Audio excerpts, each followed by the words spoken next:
Ever wish there was like a fast forward button for your finances? Just skip ahead to the part where you're not just like okay with money, but actually crushing your goals. Yeah. Well, that's kind of what we're diving into today. We found this podcast episode, right, totally packed with practical money tips, and we're going to break it all down. Love it. Because let's be real, sometimes personal finance feels like, I don't know, a foreign language. Absolutely. So consider this your cheat sheet to decode it all. I like that. Cheat sheet, I'm ready. Okay, so first up, the episode jumps right into this classic, the 50-30-20 rule. 50% of your income on needs, 30% on wants, 20% straight to saving. Right. The one we've all heard. Exactly. But what I found super interesting was... Why it stuck around so long. Yeah. Like, why is this the budgeting rule? I think, honestly, it's because it's simple, adaptable. And there's this, like, psychology to it, right? Yeah. You're spending mindfully. Just by categorizing where your money goes, you're going to be way more intentional about your choices.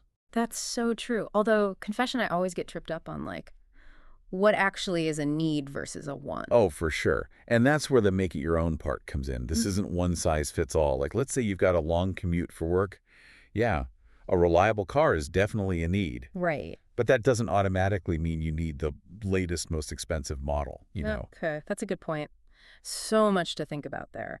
And speaking of thinking ahead, after we've got the budgeting down, the episode goes into saving, which, honestly... Can feel a little intimidating. A little bit. Yeah. Yeah. But here's the thing. Saving isn't about deprivation. It's actually about opening up your options. It's about freedom. Yeah. And the podcast really drove home two big things. Emergency fund, non-negotiable. Gotta have it. Yep. But also, don't just save for a rainy day. Yeah. You need those specific savings goals, too, for the things you want to happen. And they work together, don't they? Like, having that safety net lets you go after those bigger, exciting goals with way less stress. Precisely. Less stress, more confidence. It just changes your whole perspective. Oh, and another thing about saving. Not all accounts are created equal. Like basic savings accounts, they're fine. They exist. They do. But if you really want to see your money grow, you got to explore high-yield savings accounts. They've got way better interest rates, so your money's actually working for you. It makes a difference. Huge difference. And then if you've got those short-term goals, like say you're saving for a down payment or something, certificates of deposit, CDs, are your friend. They're considered super safe because you get that guaranteed return, locked in.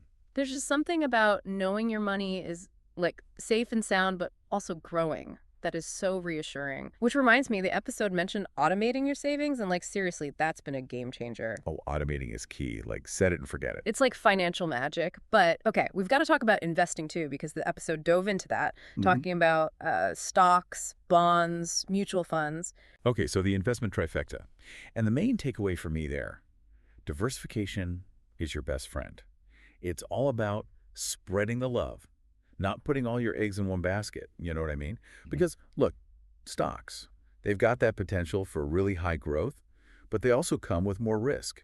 Bonds, those are your steady eddies, offering more stability, but maybe not as flashy in the return department. Gotcha. And then you've got mutual funds, which are like that perfect blend because they offer a more managed approach to investing, and they can be tailored to your risk tolerance, which is really cool. It really is about finding what feels right for you and your financial goals, right? 100%. You have to be comfortable with the level of risk you're taking. But honestly, one of the biggest takeaways for me, regardless of how you choose to invest, is that starting early is so powerful. Even if you could only invest small amounts at first, thanks to the magic of compound interest. Ah, yes, compound interest. Right. It's like a snowball effect. The earlier you get that snowball rolling, the bigger it gets over time. Yeah. It's kind of amazing. That snowball analogy really paints a picture. Okay, but we're running out of time, and we got to touch on the last point the episode emphasized, which was financial planning. Like going beyond just the day-to-day budget and making a plan for the big picture. Yes, because financial planning, it's like having that roadmap for your money. It helps you align your finances with your actual life goals, whether it's buying a house, retiring early, traveling the world, whatever. And that's something a regular budget doesn't quite capture, Yeah. It's not just about making ends meet. It's about making your money work for your dreams. That's the power of having a plan. I love that. Making your money work for your dreams. That's a great way to put it. So as we wrap up our deep dive, we want to leave you with something to ponder. What is one small step, something manageable, even tiny, that you can do today. To start building that more secure financial future, maybe it's finally setting up that automatic transfer to your savings account or researching high yield options, or hey, maybe it's just finally deciding what your needs and wants actually are. Whatever it is, take that first step. Until next time.